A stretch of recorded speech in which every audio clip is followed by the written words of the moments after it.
Every soul is destined to be perfect.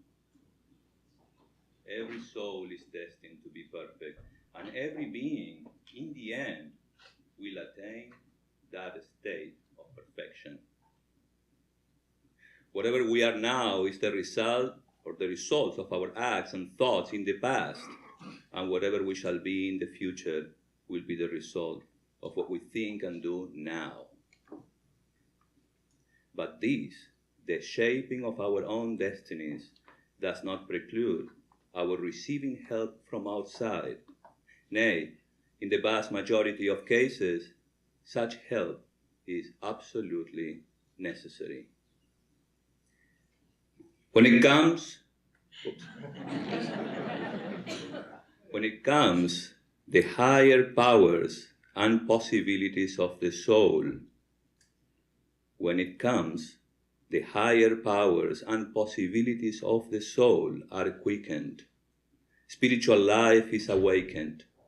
Growth is animated, and man becomes holy and perfect in the end. This quickening impulse cannot be derived from books. The soul can only receive impulses from another soul and from nothing else. We may study books all our lives. We may become very intellectual. But in the end, we find that we have not developed at all spiritually. This inadequacy of books to quicken spiritual growth is the reason why, although every one of us can speak most wonderfully on spiritual matters, when it comes to action and the living of a truly spiritual life, we find ourselves so awfully deficient. To quicken the spirit, the impulse must come from another soul. Today is a very, very important day, especially for those who follow the Vedic traditions. It's Guru Poornima. Happy Guru Poornima to all of you. And on a very special day, we have a very special guest. Our lecturer today is Swami Sarvapriyananda. He is the minister of the Vedanta Society of New York. He doesn't need an introduction. We all know him. The topic today is Heart of Awareness.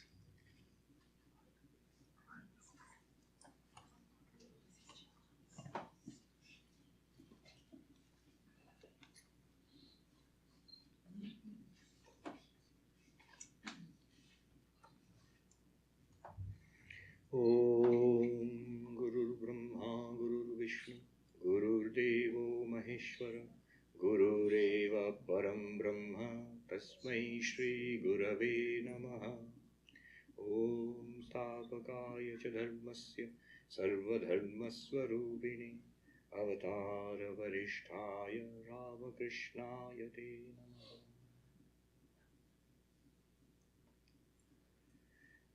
Good morning. It's certainly nice to be back here. Today, being Guru Poornima, in the Vedic tradition, the Guru is central. The Guru is the teacher. And the teacher is central because in the Vedantic tradition, knowledge is central. Teacher transmits knowledge. And through knowledge comes liberation. Today, we will speak of only the highest truth. Once Sri Ramakrishna was asked, "Can you give me spirituality in one sentence?" Whoever asked was a wise person. He knows of the existence of volumes and volumes of books and talks and talks. So he said, "One sentence, I'm going to allow you one sentence. Can you give me spirituality in one sentence?" And Sri Ramakrishna said, "Brahman alone is real. The world is an appearance. Think about this." And he kept quiet. He just said, "Think about it," and kept quiet. According to him, this is spirituality in a sense. Just this one sentence. Now in an entirely different setting in Central Park in New York. I go there for a walk almost every day. And you come across, there's the Dakota where Yoko Ono still lives, and on the other side there are these aging hippies, the last remnants of a wonderful age. They are sitting there, and one of them, I mean, I have interesting conversations with them sometimes. I go dressed like this, so they look at me. Almost inevitably somebody does a namaste to me. And one day, one of them looked at me and she said, "Hey, you look like the real thing." And another day, another of them said, "Hey, if you could tell me one thing, what would it be?" So that this is one thing that we are going to talk about this morning. Just one thing. And we will talk about it from the highest book, the final teaching of Vedanta, of Advaita Vedanta. There is this slim volume called Asthavakra Sangita. It's possibly the final statement. Beyond that, there lies only silence. You can't go any further than that. So the sage Asthavakra speaks to the Emperor Janaka and teaches the Emperor Janaka. This was a book that Sri Ramakrishna would not allow anybody else to read. He would keep it hidden, and he would ask Narendra, Vivekananda. When the young man would come to him, he would say, "You read this." And Narendra would say, "What's this? Everything is God. The pots and pans are God. This is crazy." And Ramakrishna would say, "Oh, you don't have to believe in it. Just read it out for my sake. Just read it to me." And he would close the doors and windows so that nobody would listen to that, only for Vivekananda. And that Vivekananda, who thought it was crazy, he would come to this country years later and broadcast it openly. There are a number of lectures in which, when you read it, and you've read the Asthavakra Sangita, you see that Vivekananda is just translating directly. Very lucid, nice translation, but just translating directly. In a more recent translation, Thomas Byrom, who was trained in Oxford and was a professor of English in this country until recently, till he passed away. He has, I think, the best English translation, and that's where I've taken the name from, the name of today's talk, the Heart of Awareness. So in the introduction to his translation of Ashtavakra, he writes very beautifully.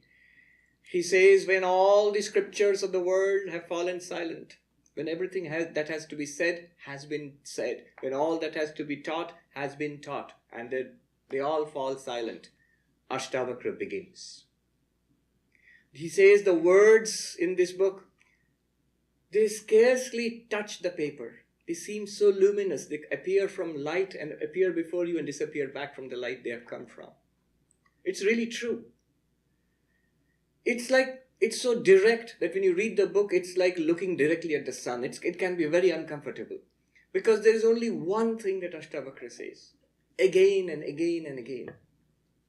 There is no clever philosophy there, no subtle argumentation, no effort at arguing anything. The man, he sees a spiritual vision and he tries his best to communicate it to us. That's all.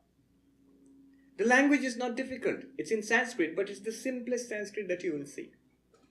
Very simple, very lucid, very powerful language, very direct language. You cannot doubt that here is a person who has seen, who lives the truth. The truth is continuously available to this person. So that's the text I'm going to use, and I'm going to take only one verse from it. Only one verse. It's a small volume. Only one verse from that text, and we're going to talk about it this morning. It's at the very beginning of this text where Ashtavakra, the sage, tells the Emperor Janaka. It's, I think, the fourth verse. It goes something like this. Yadi deham prithak kritya chiti vishramya tishtasi adhunaiva sukhi shanto bandha mukto bhavishyasi. Don't worry about the Sanskrit. That's the last you're going to hear about it. Now, but it's beautiful Sanskrit. I'll translate, and we will dwell upon each word of this verse. Each word is so powerful. The translation runs like this. If you separate yourself from the body and abide in pure consciousness, right now, right here, you will attain the ultimate bliss, you will attain permanent peace and freedom from all bondage. That's the verse. If you separate yourself from your body, abide in pure consciousness, right now, you are going to attain the ultimate bliss, permanent peace, and be free of bondage forever. This is the verse. Let's look at this more carefully. The first word itself is important. If. If. Why is this important? You see, there are two approaches to this. There is a kind of, there is something I would like to call conventional religiosity. And there is true spirituality. And in true spirituality also, there is the highest form which Asthavakra speaks about, which we shall talk about this morning. Conventional religiosity would be, God is nice, religion is nice, it's part of life. You're going to have a good life, religion plays its part. It's like a car is nice, it's a convenience. A washing machine is nice, it's a convenience. A dishwasher is nice, it's a convenience. God is also nice, a convenience. God helps us. It gives us the strength, God gives us the strength, if you have faith in God, you get strength to live life. A support, a place of refuge. God grants our prayers. And the prayers are usually to do with the world. It could be anything from, I need money, or I don't want to be fired. If I'm fired, let me find another job, or let me just find parking. It could be the whole range of prayers we have, and all of them are worldly. They're all worldly. They're not wrong. They're not wrong. But they're all to do with our life in the world. And most of religion is this kind of conventional religiosity. If you see the huge crowds in temples or in some of the churches, you see, most of them are not there for nirvana. They are not there for enlightenment. They are mostly there. They want peace of mind. They want to dwell in the presence of God for some time, to get the strength to carry on with their lives. Nothing wrong in that at all. Nothing wrong. They want diseases to be cured, degrees to be obtained, lost people to be found, unpleasant people to get rid of. So, all sorts of things, but again, all to do with the world. I want to distinguish this from real spirituality, what I call real spirituality. What is real spirituality? Do you want God realization? Do you want nirvana? Do you want enlightenment? Do you want moksha? Do you want the highest samadhi? Do you want the ecstasy of divine love in the love of Krishna or Christ? The highest ecstasy. That is real spirituality. The distinction is this. Is God there to make my life better? Is God there for my life? Or is my life for God? Is it religion to make my life better? Or my life is there to realize the highest truths of spirituality and religion? This is the distinction that I am making. You see, what happens often is, if God does not fulfill his obligations, I prayed and prayed to God and he did not answer, so I don't believe in God anymore. God is laid off, God is fired, didn't do his job. That's when God is there for helping me. It's not just God. You might say, I don't believe in God. Well, it might be yoga. I'm doing yoga. Why am I doing yoga? I'll be more flexible. I can be younger for longer. And my digestion will improve. The tone of my skin will be better. All valid reasons for doing yoga. Good. But that's not the ultimate purpose of yoga. You can do all of that. I do meditation because I'm stressed out. I need relief from stress. Again, a valid reason for doing meditation, but not the highest purpose of meditation. When Maharishi Mahesh Yogi in this country And he said something very clever. He came to this country and he taught transcendental meditation, and the benefits of transcendental meditation were touted it again in the 60s, 70s.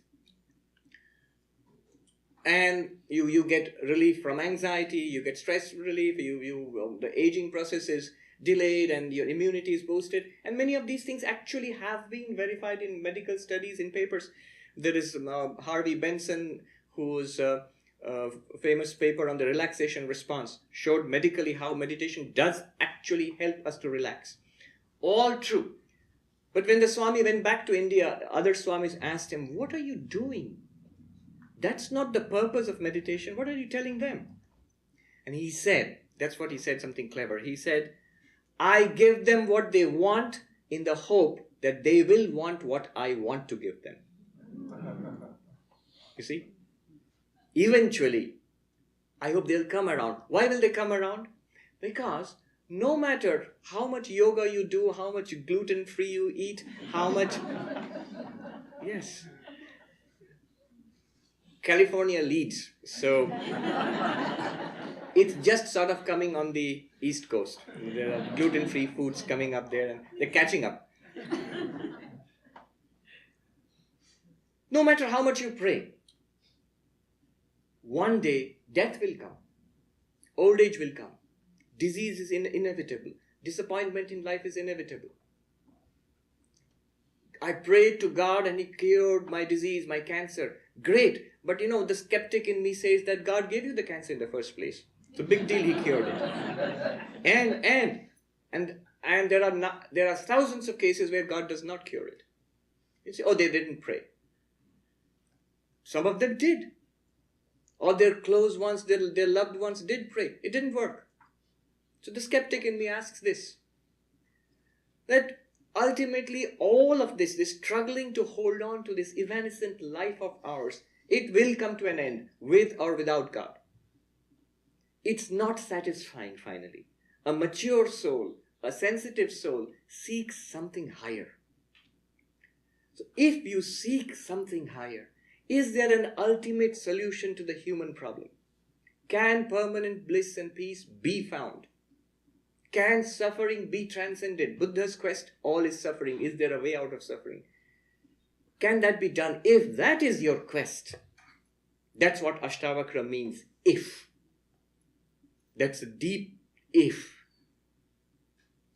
Then he says, come to me, Asthavakra says, and I have something to say to you. If not, go on. Go on with your life. Live wisely or otherwisely. If you live otherwisely, unhappy. If you live wisely, happy.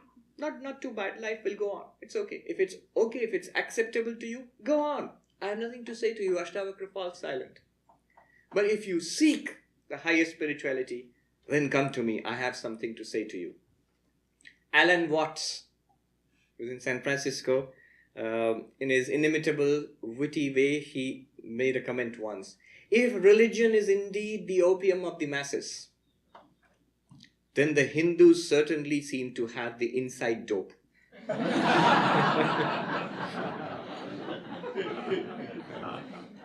Asthavakra is going to give us the inside dope. If you can separate yourself from your body, let's go a little forward. Body, what does he mean with the body? He says, pay attention to yourself now. Take a look at your experience of yourself. You see the body here, the physical body. Here is the body. And look within, you will find something subtler. You will find the breath. Look subtler, look even more deeper inside. You will find the mind, thoughts, ideas, emotions, the personality, what you consider yourself to be, the me in this body. You'll find that too. Memories. All of that you find. Look even deeper, you try to go beyond the mind, and you find, for example, in deep sleep, when you're not aware of the body, when you're not aware of the mind, there's a blankness. Now consider these three. The physical body, which you see here, in Vedanta they call it the gross body, not because it's gross, it can be very fine, very fit, very healthy, but gross in the sense of physical. The physical body, and inside that, Vedanta speaks of a subtle body. No theory here, just look, you'll find it. the biological processes going on, the life forces called prana. Deeper than that, you find the mind, the emotions, the ideas. So that is called the subtle body. And beyond that, Vedanta speaks of a causal body. Why it's called a causal body, we need not bother. In fact, we need not bother with the causal body right now for our purposes. It's this physical body and the subtle body, the body-mind complex that we consider ourselves to be. If you ask, who are you? I'll say, I'm Swami Sarvapriyananda. You say, no, you point yourself out. Who are you? Where? I'll say, here, this one. So I consider this thing to be me, and whatever is going on inside it to be me. This physical body and the person inside to be me. And Vedanta says, you are wrong. You are not this body. Neither the physical body nor the subtle body. You're not the body, you're not even the mind. There was an article in Wall Street Journal a few years back on the 150th birth anniversary of Swami Vivekananda. And the author, Annie Bardak, she writes that most people haven't heard of Vivekananda in the modern age, but everybody has heard of the legacy of Vivekananda. For example, if you've heard of yoga, it's one of the gifts that Vivekananda bought from the East. But if Vivekananda, she goes on to write, if Vivekananda were to look at the yoga studios there and the cult of worshipping the body, he would say something that would shock most yoga practitioners. He would say, you are not the body. And then he would go on to say something even more shocking. You are not the mind. You're not the body, not the mind. In fact, Vedanta says our bondage, our suffering, our entire problem is because we think. Not think. We are convinced that we are the body-mind complex. That we could be anything else. We don't even consider that. It's just not possible. I am this. That's perfect. That's just obvious. I don't give it a second thought. Like Mark Twain said, it's not what we do not know that gets us into trouble. It's what we know that it just ain't so. That's what gets us into trouble. We are the body, and there's something beyond the body. It just ain't so. Vedanta says it is so, and proceeds in no uncertain fashion to point out how we are not the body. Vedanta says you have to see yourself, you have to get this clarity, this conviction, this seeing that you are not the body. How? How do you do that? Let's dwell a little bit on that. I'm going to give you a series, just a selection of the Vedantic thinking, the arguments to show that we are actually not the body. And can be profoundly unsettling. But I'm going to do it anyway because you're here for the highest truth. So we're going to separate ourselves from the body right now, right here. And separating ourselves from the body does not mean that you, like a puff of smoke, will come out of your left ear or something like that. Here I am. There's the body. Here I am. Not even an out-of-body experience. I'm drifting up to the ceiling. I can see my body sitting there. No. It's more like when you know that you are separate from your clothes, do you need to jump out of your clothes because you're separate from your clothes? Of course not. You can still continue to wear your clothes. When you realize that you are separate from your car, do you need to stop driving your car? Of course not. You can very well. In fact, then only you can drive your car perfectly. You are separate from the car. You are not the car. You can use the car. Everybody who has ever enlightened, whether it's Ramana Maharshi or Ramakrishna, whether it's Christ or Krishna, all of them very evidently continued to be in the body, acting through the body, and communicating with us through the body, clearly. So separating ourselves from the body does not mean giving up the body, leaving the body, not using the body, not at all. It'll just go on like this. You need not be afraid. But what happens is we realize we are not the body. We're something much more than the body. How do you do that? Now I'm going to give you some Vedantic dope to show you, to give that clarity, to see right now, here and now, that I am not the body. I'll give you a selection, let's say 5 arguments. At one level, they are intellectual arguments which we need to hear and understand. But at a deeper level, they are pointers. They are pointers. Pointers in what sense? I'm going to show them separately and say, see. You're expected to see that you are not the body. Let's see. 5 arguments I'll give you. 5 pointers. 1. The first one, the one, is that we always see ourselves as one, not as multiple. Do you think you are a person, or do you think you are a committee? I think I'm one person. Even if a person has multiple personality disorder and has dozens of multiple personalities and the multiple personalities, even then only one at a time. Doesn't think I am a committee. You do not have parts. You are one. You are a unit. You are an identity. Now look at the body. It has parts. Hands and legs and head and belly and organs and tissues and cells. Millions and millions of parts. How can that which is a composite, and you are convinced that you are not a composite? At this point you might say that, no Swami, I have parts. Look, I have body and hands and feet. Whatever you think of as your parts, if you look at that, if you point out your parts, your components, you will see it's either the body or the mind. I have thoughts. I have different kinds of ideas. So they are in the mind. Is that you or the mind? Whenever you see, if you see yourself as composed of parts, you will say the parts definitely belong to either the body or the mind. Is that not so? Am I making sense here? I am one, the body is a composite of many. That which is an identity and that which is a composite cannot be the same thing. It's virtually impossible. One argument and a pointer. Second one, I am basically unchanging and the body continuously changes. For the time being, let me, the unchanging, keep it aside and notice the fact that the body changes. It's an obvious fact. Throughout our lives, the tiny little baby, and look at you now. If you have the photographs of you side by side, even your mom wouldn't be able to recognize you. What a huge difference, physically. A tremendous difference. You are larger, different, you look different, you have different capacities. All those things have developed. The body has changed. It grows from babyhood to childhood to teenage to youth to middle age to old age, decays and dies.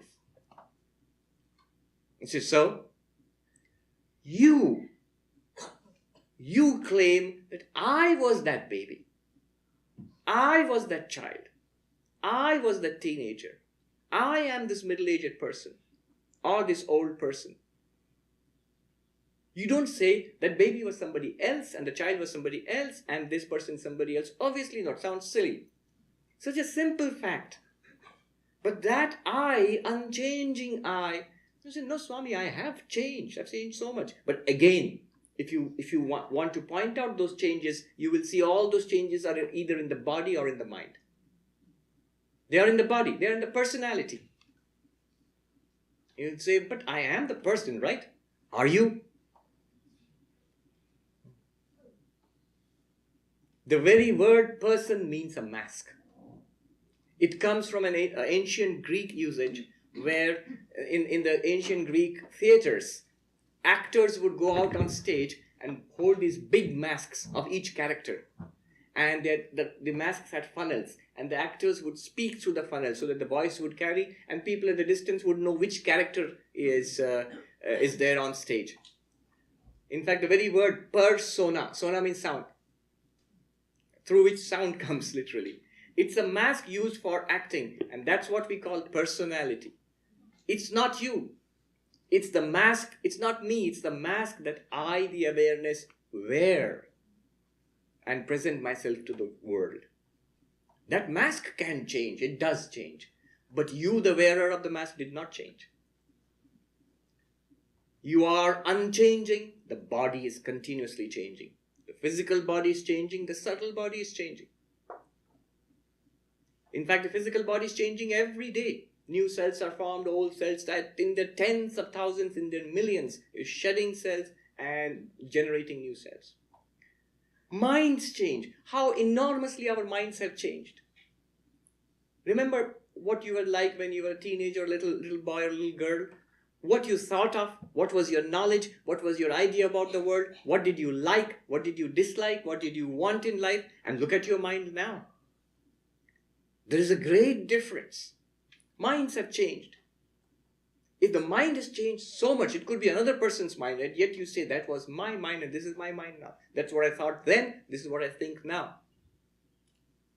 Then the I who thought like that then and the I who thinks like that now must be the same I. Unchanging.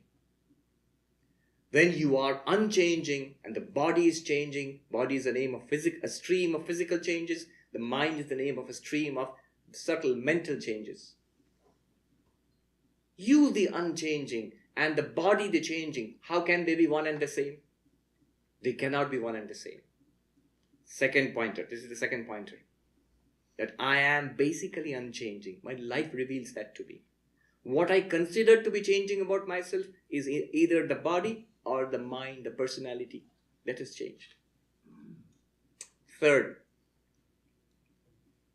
it's a very simple argument. I always consider myself to be where? Where do you consider yourself to be in respect to the body? Just feel it now. Do you consider yourself to be, here's the body, and if you ask me, Swami, I'm here in the pocket. No. You'll always say, I'm somewhere within the body. Is it not so? Is it not so? I always consider myself to be as a felt experience, that I am within. I am somewhere in here. If you force me, if you press me to point out a location, I might say I am here, or I might say I am here somewhere. Not out there. In that case, look at this, a simple fact. All of us, we have this experience, and yet we do not notice this. We always feel we are inner. Compared to us, the body is outer. That which is external, that which is internal, how can they be one and the same? I'll repeat that. That which is in here and that which is out here, how can they be one and the same? Third reason, you are always inner to the body. The body is always experienced as being external to you. What do you say about yourself? I am embodied. In here. Therefore, you are in there somewhere, and this body is somewhere out around you. Right? It's simple. It sounds childish, this kind of thinking, but there's no way of getting around it. It's a fact, and we do not notice it. Third argument, third pointer. We are separating ourselves carefully from the body. In our understanding, not physically. Don't worry, I'm not going to use tweezers, Vedantic tweezers to pull you out of your body. No. In our understanding. Now let's go a little deeper. The body is an object of perception. You're always the subject. You're always the seer and the body is the seen. It's just like I see this table and the microphone and the lamp. They're all objects. I see them. The eyes are the seer and the objects are seen. And the seer and the seen are always different. They cannot be the same thing. In fact, the eyes which see this world, the only thing that they cannot see are the eyes themselves. You, the awareness in the body, you're always aware of the body. You are the seer and the body is the seen. Hence, you cannot be the body. I'll repeat that again. The seer and the seen are always different. The subject and the object are always different. And we are very clear when it comes to the world here. I don't think I am a tree or that brick wall. I don't even think that I am you. Because you are all objects to my eyes. They're all different. But how strange when it comes to the body. It's both an object and we behave as if it were the subject. I say my body weighs so many pounds. Or I say I weigh so many pounds. You see the duality here. You never say the book weighs or the suitcase weighs so many pounds in the airport, or you might as well say, officer, I weigh so many pounds. No. When you're weighing the suitcase for checking luggage, how much does it weigh? You say, officer, the suitcase weighs so many pounds. Do you ever say, you could just as well say, I weigh so many pounds, that's my weight too. No. An object is always an object. But when it comes to the body, we treat it sometimes as an object, sometimes as a subject itself. But clearly, in your experience, do you see the body? You say, yes. Do you feel the body? Yes. And sometimes you do even smell the body, unfortunately. So all our sense organs can objectify the body. You can see it, hear it, smell it, touch it, taste it, all of it. It's an object for all our sense organs. How can it be the subject? How can it be the seer? You are the seer, the body is the seen. Hence the two cannot be the same. Seer and seen. It's a very profound observation. Fourth, and the last one. You are awareness. You are consciousness. You always see yourself as an aware entity, as a conscious entity. And the body is non-conscious. The body is non-conscious. It seems to be conscious. That's the trick. It's non-conscious because it seems to be conscious because you are present in the body. That's why it seems to be conscious. But it is not conscious. A simple experiment will show that. In New York, there is a psychologist, Greg Good. He is also very, very much into Vedanta. He's written wonderful books on psychology and Vedanta. He proposes this simple experiment. He said, just look at your hand. Just try it now. Just try it now. Look at your hand. And he says, ask yourself this question. What is my experience? Is my experience that I am looking at the hand, or I am aware of the hand, or is my experience the hand is aware of me? That would be creepy. The hand says, hello there. Never. When you look at the arm, look at the hand, always I am aware of the hand. Clearly, I am aware of this. This is never aware of me. Take a look at the other hand, same experience. Take a look at your foot or your tummy or your chest or your head. Same experience. You are aware of it. It is not aware of you. Subtle point, but a very simple point. Is that not true? Then the body is just the combination of these hands and feet and belly and tummy and legs. None of them are individually aware of you. The collection cannot be aware of you. You are the one aware of it. Clearly, you are conscious. It is not. You are conscious of it. You never feel that the body is aware of something. You are aware of something, and sometimes you may be aware of something through the body. Fifth argument. And there are many, many more. But let's quickly sum up. You might be thinking, what was the first one? Don't worry, I'll remind you. I'll remind you. All of them are these are different ways of pointing out the same thing, that you are not the body. Though you may be in the body, you may be using the body, but you are not the body. One, you are one, and the body is a composite of many. In Sanskrit, ekam, anekam. You are, the second one is that you are always inside. No, you are unchanging. Nirvikara. In Sanskrit, nirvikara. And the body is continuously changing. Savikara. Nirvikara, savikara in Sanskrit. Third, you are always experienced as inside the body, and the body is always experienced as outside you. Or rather, around you. Inner and outer. How can they be the same? In Sanskrit, pratyak parak. Pratyak parak. Then the fourth one. You are always the seer, and the body is always seen, is experienced. So you are drashta, the body is drishya. Sanskrit, drashta and drishya. The two cannot be the same. Never are they same in our experience. And the last one is that the body is always insentient. You are always sentient. You are chit, according to Vedanta, and the body is what is called jada. Chit, jada. Because of these 5 reasons and many more reasons. Dwell on any one of them or more of them or all of them and meditate and just see. Clearly you are not the body. Then if I'm not the body, what am I? It says abiding in pure consciousness. Now what is this pure consciousness? According to Vedanta, we are existence, consciousness, bliss. Now these words seem familiar to us. But there is a trap hidden there.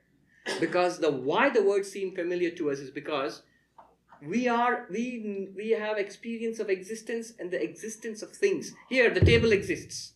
The body exists. This wall exists. You all exist. We have experience of the existence of things, but we do not experience existence in itself. If at all, what could it be? It sounds very awfully abstract. What do you mean by existence itself? Consciousness. We have experience of conscious experiences. I have the experience of seeing, I have the experience of hearing, I have the experience of talking, smelling, walking, remembering, suffering, enjoying. These are what we call conscious experiences. But if I say consciousness in itself, pure consciousness, what could that be? Not an experience of something, just the consciousness itself. Bliss. We have experience of happy experiences, joys and pleasures and little nice things happening to us in life. That's our experience of happiness, the stream of number of happy experiences. But bliss itself, joy itself, ananda, what could it be? This Satchit Ananda, which is not actually an object of experience, Vedanta says that's what you are.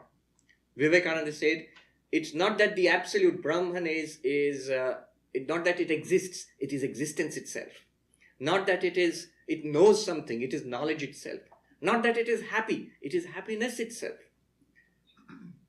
That is manifested in this world as things existing, as conscious experiences, as the search for happiness and a variety of little happy experiences of our life. But the unlimited existence consciousness bliss is within us, is actually we ourselves. If that sounds awfully abstract, try this. Try this. Separate yourself from everything objective right now in your understanding. Do it this way. There are many techniques. I'll give you one. Whatever is in front of you are objects, clearly not you. Right? Whatever is each of you individually, whatever is in front of you, whatever you see, they are objects, clearly not you. Then come back to the body. If you agree with me, those 5 arguments, pointers, clearly the body is also an object, an intimate object, but not me. Look inside. Thoughts, ideas, memories, the personality which I consider to be myself. It all floats up. Or it doesn't float up. But it's there. But clearly it is experienced. If it is experienced, it's an object of experience. Clearly not me. Then you go further back. If you go further back, many of you more sensitive, you'll say, I'm running up against a blankness, Swami. A blankness. Nothing. If I step back from the mind, what's left there? Blank. Follow carefully. What experiences the blankness? Clearly the blankness is experienced. What experiences the blankness? What is it which experiences this waking world? You're sitting here in your waking world as this particular person, Mr. or Mrs. So-and-so, and you experience this hall and all the people around. Hopefully you're awake, if you're awake, because Vedanta often has a soporific effect. But if you're sleeping also, if you're sleeping, you're dreaming maybe of listening to a Vedanta talk. There too, what is the one thing which experiences the dream world? And if you're in deep sleep, no experience, the blankness of deep sleep. And yet that blankness is experienced. What is the one thing which experiences your waking personality and your waking world, your dream personality and your dream world, and deep sleep blankness, one continuous? Because after all, you do claim, it is I who was awake, it is I who dreamt, it is I who was in deep sleep, it is I who have woken up. Do you not claim? You don't claim that the waker and the dreamer and the deep sleeper are 3 different persons. No, it's you. What continues like a golden thread through our days and nights? It's not an objective consciousness. Objects keep changing. Another example. The eyes. You see, everything here is seen by the eyes, except the eyes themselves. It's not all these are objects for these eyes, but the eyes themselves are not out there. Now, if you say, what is the proof that all these people were present? And I say, I saw them. So seeing somebody is the proof of presence. Then I do not see my eyes. Then I have to say the eyes are absent. Do you see the logic? If I say that, what is the proof that all these people were present? I saw them. So seeing somebody is the proof that the person is present. Then the eyes themselves, I never see them. So I have no proof that I've got eyes. But no, the very fact that I'm seeing somebody is proof that I've got eyes. In the same way, think of consciousness not as an object out there or in here, but that in which all objects are experienced. That is pure consciousness. That's what you are. The body changes. It ages and dies. Consciousness does not age or die. The mind changes, sometimes depressed, sometimes bored, sometimes happy, sometimes sublime, sometimes gross. The mind changes. Consciousness is never depressed. Consciousness is never exhilarated. Consciousness is never bored. It is the one illuminer of the bored mind, of the excited mind, of the depressed mind, of the happy mind. One unchanging light shining through our lives. It is the sun which neither rises nor sets. It is the light of the ages. That's what pure consciousness is. And then he says, resting in that, abide in pure. Asthavakra, we are still with that verse. Abiding in pure consciousness. It's not difficult to understand what we have talked about so far. It's very simple actually. It's very direct. But then the problem will come and say, Swami, I get it, but I can't abide in it. I can't stay in it.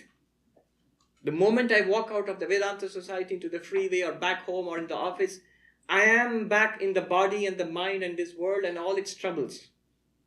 Pure consciousness, whatever it is, has completely disappeared from the scene. It has not disappeared from the scene. How do I abide in pure consciousness? How do I abide as the silent witness of the drama of my life? The Advaita, Asthavakra tells us, you don't have to do anything. Actually, it is already accomplished. You always abide. It's just that you get mixed up with the mind.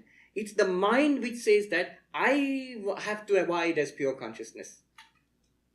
The mind cannot abide as pure consciousness. Sometimes it might think about Advaitic things and feel peaceful. Sometimes it does not think about spiritual things and feels restless. But the restless mind and the peaceful mind both shine in the light of one pure consciousness which is ever restful, which is never disturbed. Abiding in pure consciousness means in every experience of life, good and bad, religious and material, spiritual and non-spiritual, in every experience of life, happy or sad, noting that it is the same pure consciousness shining through all of them.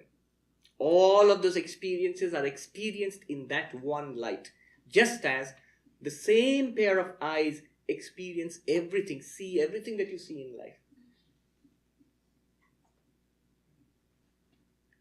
In the Kena Upanishad it is said, Pratibodha viditam matam amritatvam hi vindati. But what it means is, when you experience that pure consciousness in and through every experience, you gain immortality. After all, what is mortality? The body dies, that's mortality. The mind changes, that's mortality, that's change. Pure consciousness does not change. Once you realize that, you don't hold on and grasp. How do you grasp? We grasp onto things by saying, I am that or it's mine. The problem is when I say something is mine, I'm trapped too. I say, this is mine. I'm holding on to it. What are you doing? I'm holding on to it. But it's also holding on to you. You grasp a person, a relationship, a thing, a pet, money, the body, youth, anything that you grasp onto, that also tends to hold on to you. And also, you will never ever succeed because all that is compounded will one day come apart. Everything shall pass away. Everything disintegrates and passes away. The Buddha, he had it right, though a little pessimistically when he said, Anityam manityam sarvam anityam. transient, transient, indeed everything is transient. You say, okay, we know that, but if it lasts long enough, it's good for me. A cookie, I know, it's impermanent. Who wants a permanent cookie anyway? So it's impermanent. But as long as it gives me a flash of pleasure, it is okay for me. But the Buddha goes on further to say, Kshanikam, Kshanikam, Sarvam, Kshanikam. It's not only temporary, it's momentary. It lasts for just a split instant. The next instant looks like that. That's why we think there's a continuity. There's no continuity in life. And he goes on further to say, Shunyam, Shunyam, Sarvam, Shunyam. Void, void, all is void. And therefore, Dukkham, Dukkham, Sarvam, Dukkham. Suffering, suffering, all is suffering. In all these changes of life, when we recognize one consciousness in which all this is going on, and not try to grasp something, hold on to something. William Blake, the mystic, he had it right, the poet. He says, he who binds himself to a joy doth kill the winged life. You bind yourself to a joy, you kill the winged life. But he who kisses the joy as it flies lives forever in eternity's sunrise. How can you kiss the joy as it flies? Or even the suffering. You can kiss the suffering also as it flies. You'll be happy to get rid of it. But don't worry, more is on the way. Yeah, they say that. And a pessimist is one who sees the dark tunnel ahead. And an optimist is the one who sees the light at the end of the tunnel. But a realist is one who sees the dark tunnel and the light at the end of the tunnel and the next dark tunnel ahead. That's a realist. How can you remain unattached? When you are rooted in your real nature as pure consciousness. When you abide in that. There's an interesting thing about abiding. One might get the sense that, okay, so I have to keep on reminding myself, I am pure consciousness, I am Brahman. I remember this conversation we had with a Vedantic teacher in the Himalayas. He was sitting at his feet and other monks were there. And one monk excitedly said, a young monk, to the teacher. He said to the master, in Hindi, but I'll tell you in English. But at least this idea, this understanding that I am Brahman, I am pure consciousness, at least that much I must hold on to. We think that, yeah, that seems to be the teaching. That's what Asthavakra means, abiding in pure consciousness. And the master said immediately, that is what you must not hold on to. You see, what's happening here is like this. Imagine a play going on, an actor who acts as a king or acts as a beggar in the play. Now, does that actor keep reminding himself, look, I am Mr. XYZ, I'm the actor, I'm not a beggar, I'm an actor. Does the person think like that? I must not forget that I'm an actor, otherwise I'll be trapped as a beggar. No. He can happily forget his actor identity, and then only he can act so well as a beggar on stage. He can happily forget it because he knows it can never be lost. It's his identity, it's permanently available to him. And the master said, you, the pure consciousness, know yourself to be the pure consciousness. Don't think yourself to be the pure consciousness.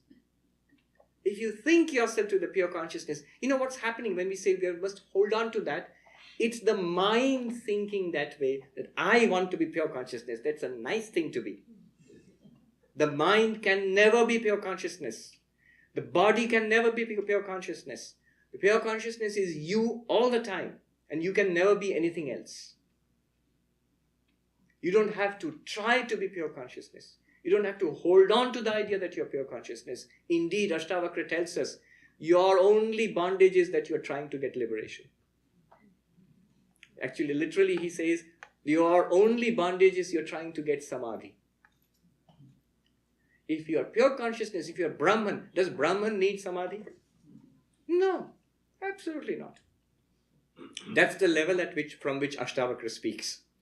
You see, sometimes, just yesterday somebody was asking me in San Diego, why do the Vedanta teachers start off with the most difficult?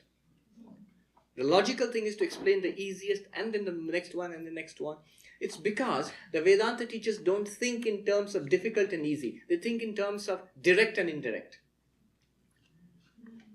Why should I waste your time? Asthavakra thinks, let me give you the whole truth, the inside truth right now, straight away, and tell you, you are Brahman, you are pure consciousness. Abide in that, my friend. Looks at you carefully. Are you feeling enlightened? No? No? No, no? All right, let's try this. And he pulls out a book on meditation. You're not feeling enlightened. I'll tell you, my friend, what you do is sit quietly. And I'll tell you how to sit and how to breathe and how to concentrate. Calm the lake of the mind. Then what I was talking about will become eventually clear to you. Working? Now I feel sleepy when I meditate. Okay, my friend, let's try this one. There is God. And just have faith in this, I'm telling you. God exists. In Vedanta, the pure consciousness itself is God. God exists. If you cannot understand that you are not the body, you think you are the body, you are this person, very good. We can start there. You are a person. Imagine there is a God which creates all of this. And that God loves you, wants you to attain liberation and happiness. Believe in this God. Pray to this God. Worship this God. Surrender to this God. Keep your mind on this God. Okay, I can run with that. Yeah. All right. Good luck to you. The thing with Asthavakra is he only is there. He does not come down to the level of even meditation or this practice or that practice or this faith or that faith. No. The clear truth is available to us. Here it is. Abide in it. Then he says, next thing. We've only gone halfway through the verse. Imagine, it's only one verse. But I'll run through it fast and then we have a question answer so we can go through more of that later on. The next word is right now. Is liberation possible right now? Is enlightenment possible right now? Is freedom possible right now?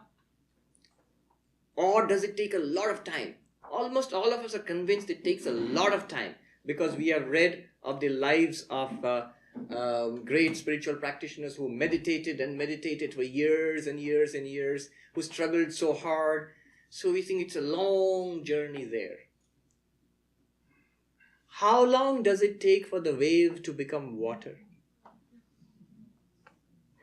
How long does it take for this lectern to become wood?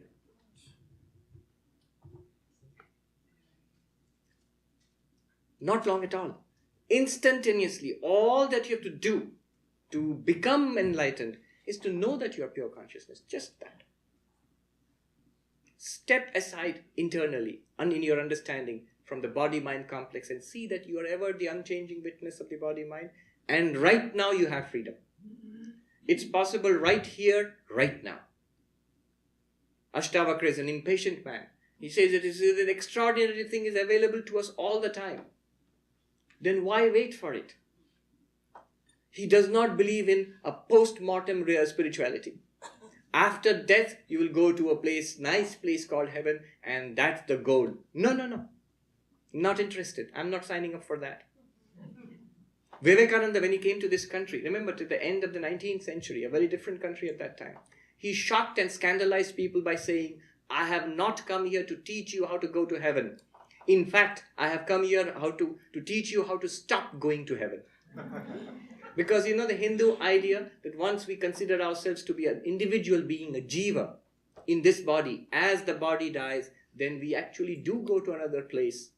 Depending on our karma, we go to heaven or some other place like that.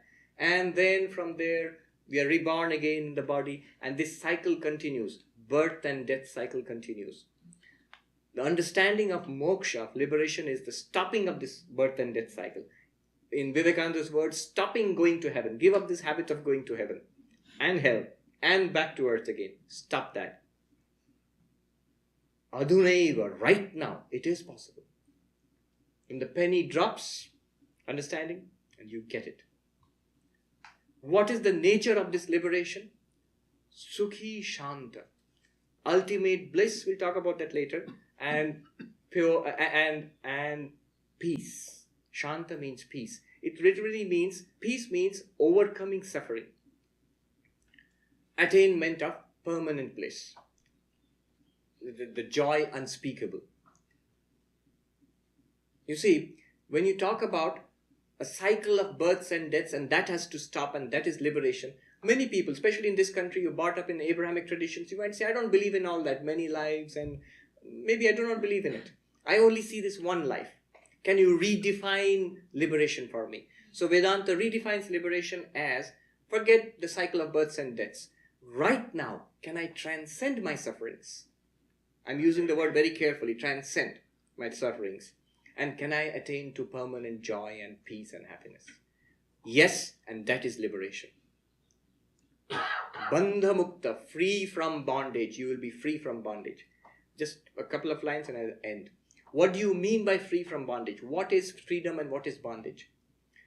The traditional idea, the beginner's idea, what we are taught in Vedanta, and what Asthavakra is saying, they're two different things. Note this. The beginner's idea of freedom and bondage in Vedanta is like this. I am an individual being. I have a load of past karma on me. Because of my past karma, I am born in this. I am now Swami Sarvapriyananda, and I inhabit this world, and I have good and bad experiences floating to me on the stream of time because of my past karma. And this game will go on until I attain liberation, until I'm one with Brahman, and then there will be no further births, no further deaths. That is liberation. That's how we understand in Vedanta. Asthavakra says kindergarten stuff. That's not how it is. What is the truth then? Asthavakra says, not like that. You already are liberated. There were no past births, there will be no future births. There is not even this present birth. You already are liberated. You only own up to it. You come into a consciousness of it. You come to an understanding of it that I ever have been liberated. I am liberated and I always remain liberated. Liberation, moksha is my real nature. I have never fallen from that state, nor will I ever fall from that state. It's not a state, it's the only reality that is. The thing is, what will happen after liberation? Do I suddenly feel that I was in bondage, I suffered so many lives, phew, I am glad that's all over and done with, now I'm going to have a vacation.